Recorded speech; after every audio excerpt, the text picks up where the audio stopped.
اهلا بيك في فلوج جديد. دلوقتي انا بصور كام شوت كده للفيديوهات بتاعتي علشان ممكن استخدمها يعني. انا بفكر انزل مثلا في الاسبوع بدل ما بنزل فيديو واحد بس انزل فيديوهين، واحد يكون فلوج مثلا يوم الثلاث او اتنين، ويوم الخميس اللي هو في ميعادنا يكون مثلا فيديو عادي. كالعاده كل ما نفتح فيديو الواحد بيكون عنده كلام كتير ولكن بينساه، بس ما اعرفش السبب. ممكن يكون مثلا كلام نفسه اصلا من التوتر مثلا، ما تعودتش. علشان كده الفيديوهات الجايه او في الايام الجايه يعني والاسابيع الجايه بفكر ازود الفلوجات زي ما احنا اتكلمنا. لما تكون بتصور لوحدك او في مكان خالي زي اللي انا واقف فيه ده كده بيكون افضل. الواحد بيعرف يتكلم، يعلي صوته براحته، يوطي صوته براحته، يتحرك براحته، يبص للكاميرا، بيعمل كل حاجه براحته. ده حلاوه المكان الفاضي. هحاول امنتج الفيديو ده كده بسرعه، وهو فلوج فمش محتاج تعديلات كتير. ايه ده؟ ولكن هحاول اخلصه يعني علشان ينزل بكره بالكتير. يعني النهارده ايه؟ النهارده على ما اعتقد الاثنين، فانا محتاج انزله مثلا بكره الثلاث، ونكون دايما كده الثلاث خميس او الاثنين عادي على حسب انا هصور امتى. فدلوقتي انا موقف الستاند كده اهو، معرفش ظاهر كده، ظاهر موقف الستاند هنا علشان انا هكون بصور هنا كده شويه شوتات. يعني من عيوب انك تكون لوحدك بتصور، تكون بتصور بتليفون، مش بتكون شايف نفسك. يعني حتى لو الكاميرا قفلت انت مش هتكون شايف نفسك ولا عارف بتسجل فعلا ولا لا. عشان كده مميزات وعيوب التصوير لوحدك احنا اتكلمنا عليهم، ولكن هو ده العيب الوحيد اللي انا على ما اعتقد عارفه يعني، او بيواجهني. عشان كده بحاول في الفيديوهات الجايه اتكلم كتير. ممكن مثلا اول ما اوصل ل 1000 مشترك اسجل فيديوهات او اسجل بث مباشر بحيث اتكلم براحتي وعلى اريحيه. شويه نصايح لو انت عايز تسجل فلوجات. النصايح ديت انا لسه هعملها، لسه ما عملتهاش، ولكن من النصايح انك تكون كاتب انت عايز تتكلم في ايه في الفلوج. المتعارف عليه الفلوج بيكون تمشي مثلا زي ما انا لسه ماشي دلوقتي، تتكلم في اي حاجه تيجي في دماغك، اي موضوع شاغل دماغك فتتكلم عنه. ولكن نصيحه عشان ما تغلطش غلطتي وتتشتت، والافكار اللي تكون في دماغك ما تعرفش تطلعها صح قدام الكاميرا، فانت لازم تكون كاتب كده مثلا ايه عناوين بس، وانت بعد كده تتكلم زي ما انت عايز. انا هتكلم مثلا ان انا راح اصور النهارده فلوج، اتكلم في الحته ديت مثلا لو في كلام، مثلا هاخد شوت في الحته ديت وانا بسجل الفلوج نفسه، اتكلم انا هاخد الحته ديت ازاي واوري المشاهد ازاي انا بعمل الشوت ده. يعني انت لازم تاخد المشاهد معاك حتى في الفلوج، تحسها عشان المشاهد ما يملش.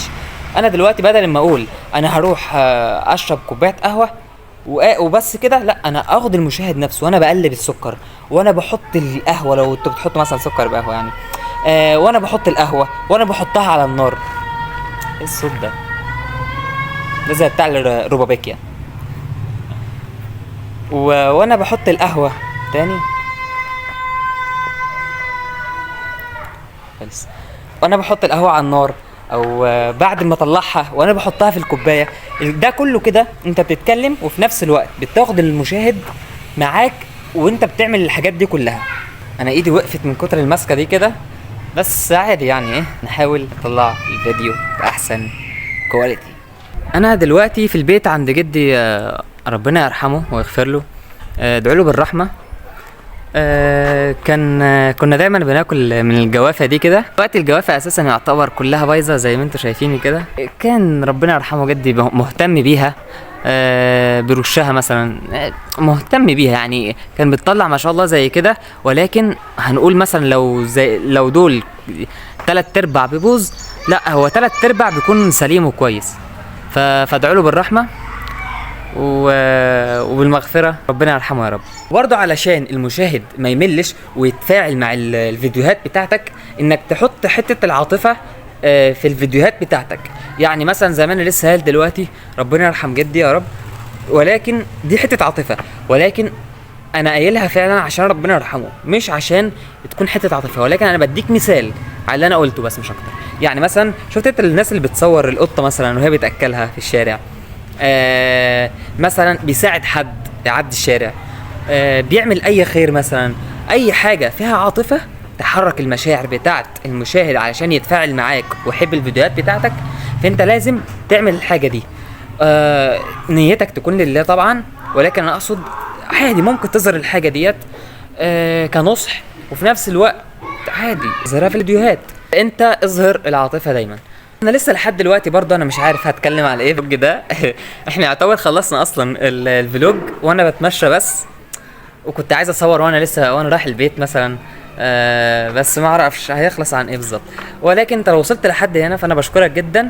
وشوف لي عنوان للفيديو ده، انا لسه ما كملتش، الله اعلم يعني هروح اصور ولا لا.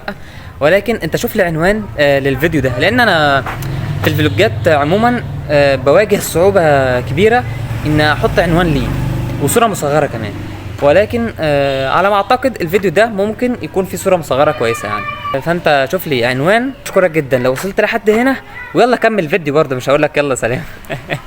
ويلا كمل الفيديو. انا دلوقتي هاخد الستاند ده اشيله في ايدي، اللي هو امسكه يعني في ايدي، فهواجه صعوبة ان انا اسجل بالمايك وانا ماشي كمان في الشارع. فاللي هو هقول ايه او هتكلم عن ايه، ده اللي هنعرفه لما تكمل الفيديو. دلوقتي ماسك الستاند، هحاول اتكلم بصوت عالي شويه، او اظبط المايك يعني وانا ماشي، علشان مش هعرف امسكه بايدي يعني ويكون قريب مني. ناخد الاول الجراب ونحطه هنا علشان ما يقعش. دلوقتي انا مروح، ممكن نكمل الفيديو لما اوصل على البيت. اكتشفت حاجه، ان الفيديو كان واقف اصلا من التصوير، موقفه بس مش فاكر موقفه من امتى بالظبط، بس يا رب يكون من قريب يعني. في شويه كلام انا اتكلمت وانا جاي في الطريق، معرفش هو اتصور ولا ما اتصورش، ولكن لو ما اتصورش هحاول اسجله وانا موجود هنا يعني، بعد ما اشوفه في الايديت يعني وكده. احنا البيت عندنا هنا نار، ولكن علشان اصلا انا بصور بهاند فري، فمش مشغل المروحه، وده اصلا بيخلي الواحد خلاص يعني هيموت. فانا معرفش انا ظاهر برضو ولا لا.